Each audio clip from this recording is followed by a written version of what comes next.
देश भर में कोरोना का संक्रमण तेजी से फैल रहा है।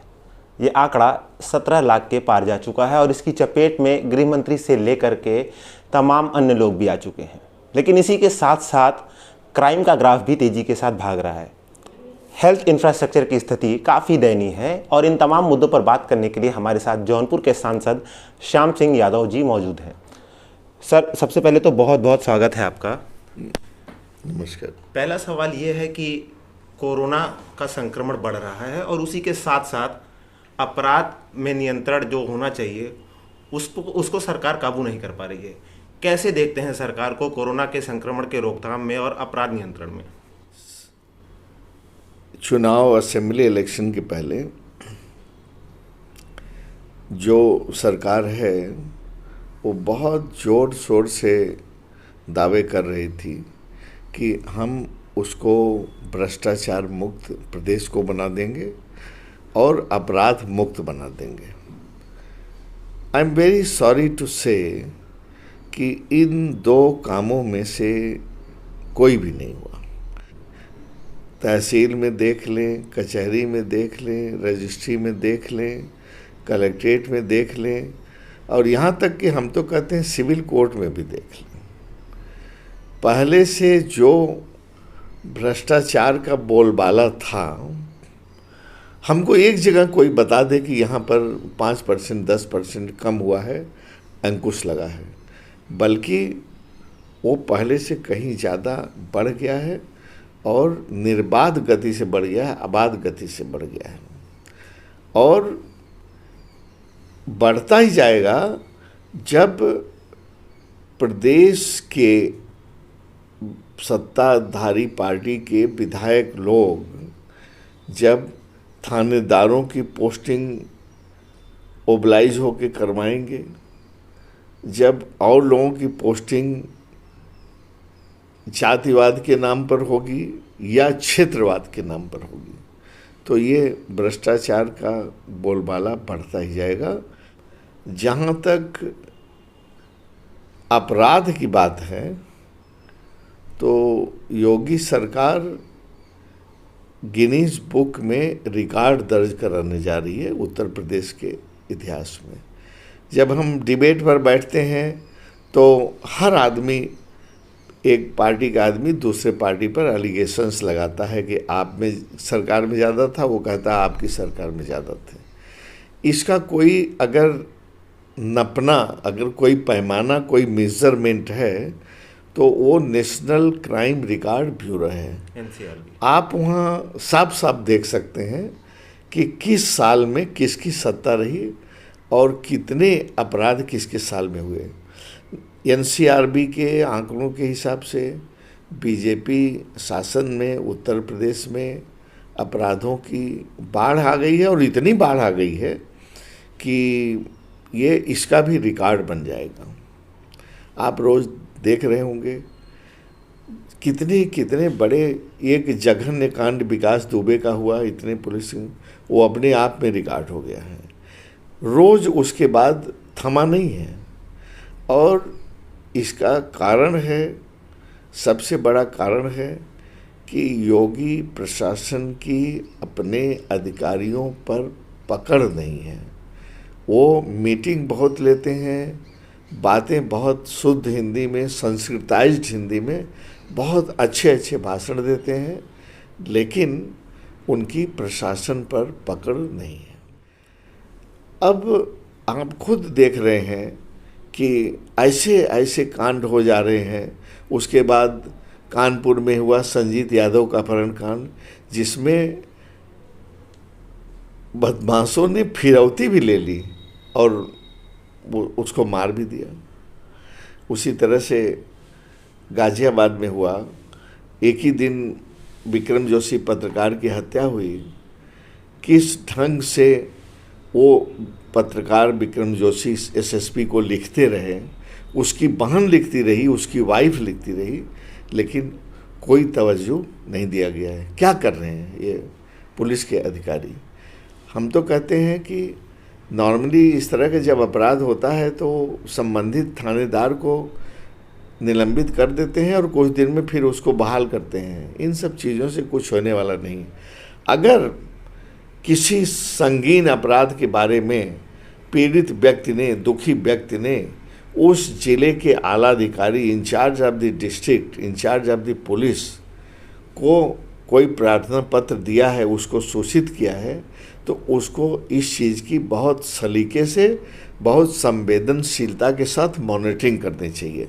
और अगर उस केस में पुलिस कोई कार्रवाई नहीं करती है और बदमाशों द्वारा वो अपराध कर दिया जाता है, तो इसमें इंचार्ज ऑफ द डिस्ट्रिक्ट को भी लटकाना चाहिए, उसके खिलाफ भी एक्शन करना चाहिए, जो यूपी में नहीं हो रहा है।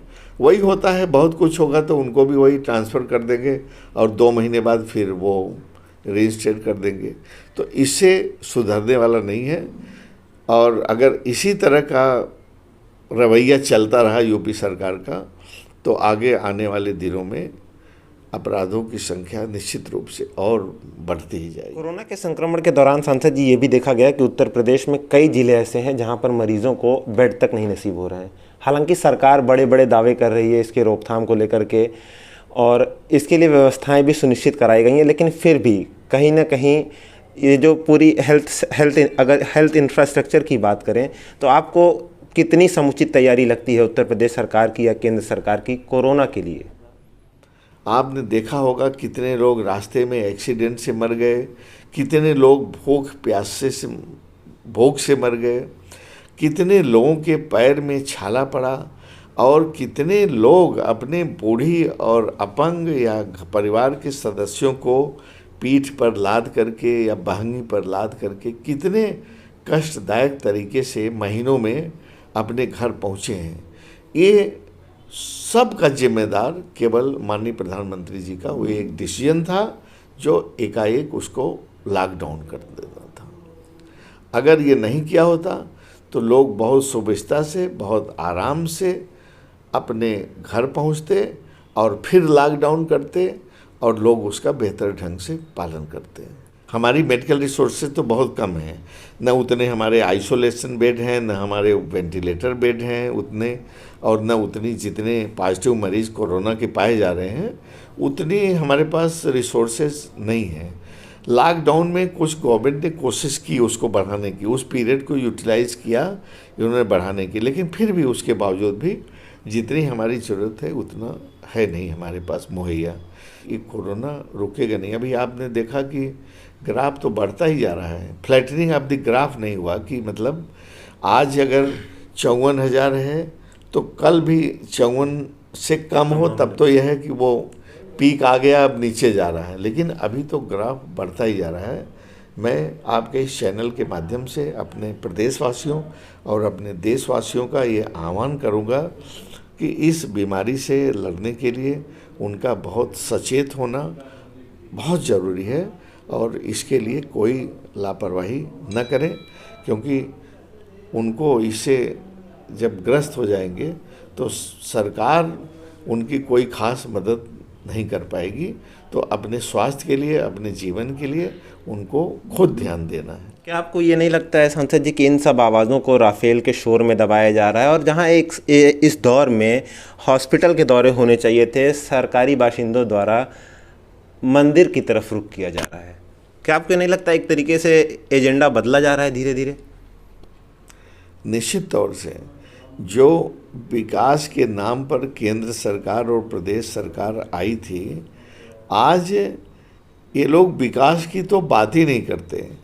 अब देखिए राम मंदिर बन रहा है, बहुत भव्य बन रहा है, करोड़ों से बन रहा है। उसी तरह से आपने पिछली बार देखा होगा कि गंगा के तट पर 6 करोड़ या कितने करोड़ दीपक जलाए गए, तो उसका गिनीज रिकॉर्ड में उसका दर्ज करवाने की वो का काम किया गया। तो इनका काम है इस तरह की चीज़ों को करके जनता का ध्यान अपनी गरीबी से, बेरोजगारी से और खस्ता हालात से घुमाने का, उसको डाइवर्ट करने का ये कर रहे हैं। अब चुनाव के पहले विकास की बात करते हैं, जब विकास नहीं कर पा रहे हैं, हालत बद से बदतर होती जा रही है, तो अब इन सब चीज़ों की तरफ, राम मंदिर है, जैसे राफेल है, तो राफेल तो it is one part of the game.